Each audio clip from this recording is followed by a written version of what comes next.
결혼을 고려하고 계신 분들에게 간절히 드리고 싶은 말씀이 있습니다.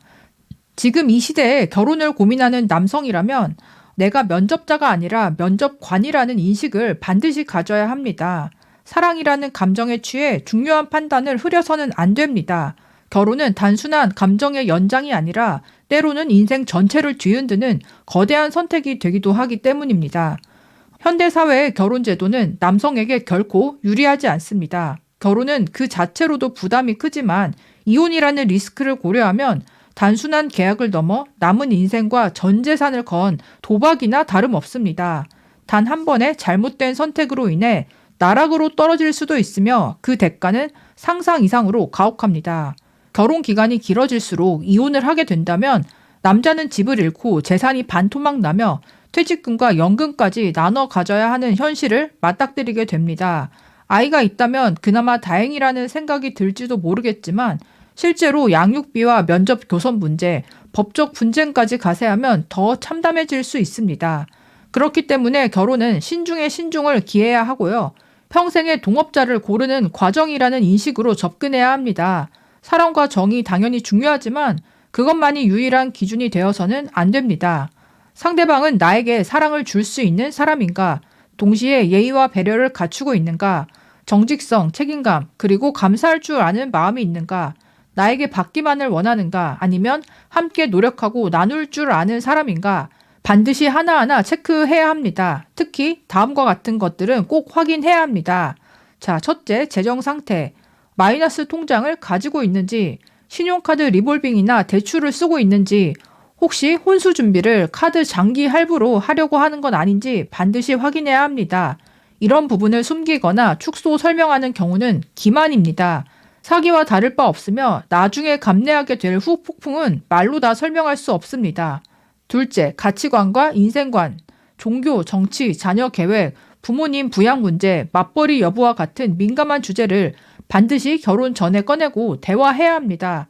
여성이 회피하거나 말장난을 치며 모호한 대답을 한다면 진심을 꿰뚫어 볼 수 있는 예리한 시선이 필요합니다. 불편하더라도 반드시 직면해야 하는 주제들입니다. 셋째, 주변인들. 여자 본인보다도 그녀의 친구, 언니, 동생들을 관찰해 보는 것이 중요합니다. 여자는 감정적인 유대와 공감으로 인간관계를 맺기 때문에 가까운 사람들의 성향은 곧 그녀의 성향입니다. 본인이 연기를 하더라도 주변 사람들과의 대화를 보면 숨기려고 해도 드러납니다. 넷째, 소비 습관과 삶의 태도. 명품에 집착하거나 잦은 호캉스, 해외여행, 과도한 SNS, 동호회 몰입, 술자리, 문란한 이성관계, 과거 동거 이력 등은 결혼 후에 현실과 부딪히며 큰 갈등의 씨앗이 될 수 있습니다. 연애 중에는 잘 보이려고 감추기 마련이니 잘 살펴봐야 합니다. 다섯 번째, 부모님과의 관계. 여성이 아버지를 어떻게 대하고 평가하는지 잘 봐야 합니다. 아버지를 존중하지 않는 여성은 남편도 결국 존중하지 않을 확률이 높습니다. 여섯 번째, 진짜로 맞벌이 의사가 있는가? 요즘 많은 여성들이 결혼 전에는 나는 평생 일할 거야 라고 말하지만 막상 결혼하면 각종 핑계로 일을 그만두고 전업주부로 눌러앉습니다. 결국 남자만 가장으로서 모든 생계와 책임을 떠안게 되는 것이 현실입니다. 한국은 동지론 지수가 낮고요. 맞벌이 비율도 OECD의 최하위권입니다. 이 말은 곧 많은 여성들이 실제로는 상향혼을 바라고 있으며 결혼한 후에는 일을 하지 않겠다는 전제가 깔려 있다는 뜻입니다. 그러면서 남성에게는 끊임없이 경제력과 희생을 요구합니다. 이거는 공정한 계약이 아닙니다. 불공정한 거래입니다. 결혼은 단순히 누구를 사랑하느냐의 문제가 아닙니다. 그 사람과 함께한 모든 시간, 그 사람의 사고방식, 인생 태도, 주변 관계들까지 통틀어 함께 해야 하는 것입니다. 그러니 눈에 보이는 조건이나 외적인 매력에만 끌리지 마세요. 그 사람의 전체 삶의 그림을 함께 그려보세요.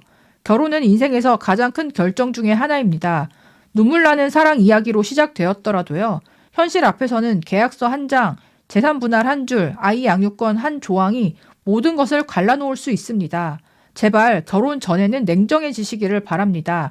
그 사람의 있는 그대로의 모습, 가장 불편한 모습까지도 다 바라볼 수 있어야 됩니다. 사랑도 중요하지만 인생의 방향과 가치관이 맞는 사람인지가 훨씬 더 중요합니다. 그리고 마지막으로 강조합니다. 결혼은 한 사람과의 계약이 아니라요.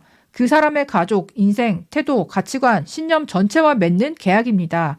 그만큼 무겁고 신중해야 하며 결코 감정에 휘둘려서는 안 됩니다. 당신이 이 결정을 얼마나 신중하게 하느냐에 따라 평생의 행복이 결정될 수 있습니다. 부디 후회 없는 선택하시기를 바랍니다. 남녀를 떠나서 공통적인 조언인 것 같아요. 결혼이 인생에서 가장 큰 결정 중에 하나다.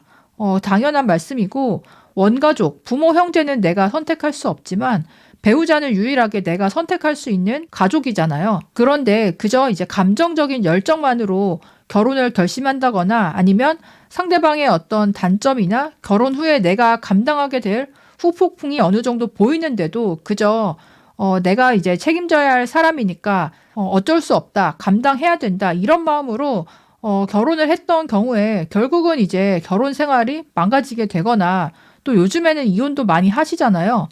이혼이 너무 흔한 시대가 되었기 때문에 역설적으로 결혼을 결정함에 있어서는 더욱더 신중해지는 사회가 돼야 된다, 되고 있는 측면도 있는 것 같아요. 이혼하지 않고 끝까지 잘 살아갈 수 있는 결혼을 하고 싶은 그런 시대잖아요.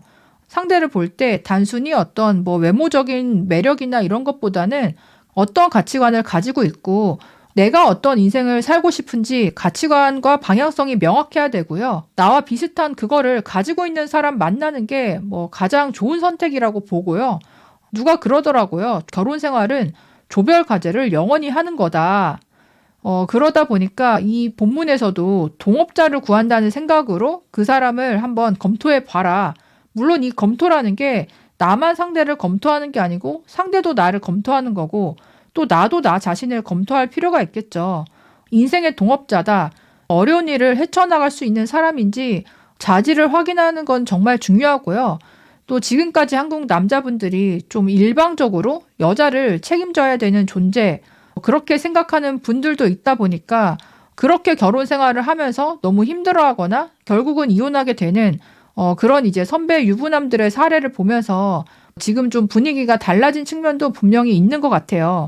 신중하게 결혼을 해야 한다는 뜻이 단지 보이는 조건을 따지라는 뜻이 아니라요. 오히려 내면적인 조건, 내면의 코드, 방향성이 정말 잘 맞는 사람인지, 가정을 운영해 나갈 수 있는 공동 창업자인지 그 부분을 잘 따져서 신중하게 선택을 하라는 그런 의미인 것 같아요. 여러분들은 어떻게 생각하시나요? 연애유치원에 사연과 댓글 남겨주시면 소개해 드리겠습니다. 그럼 다음에 또 만나요. 안녕.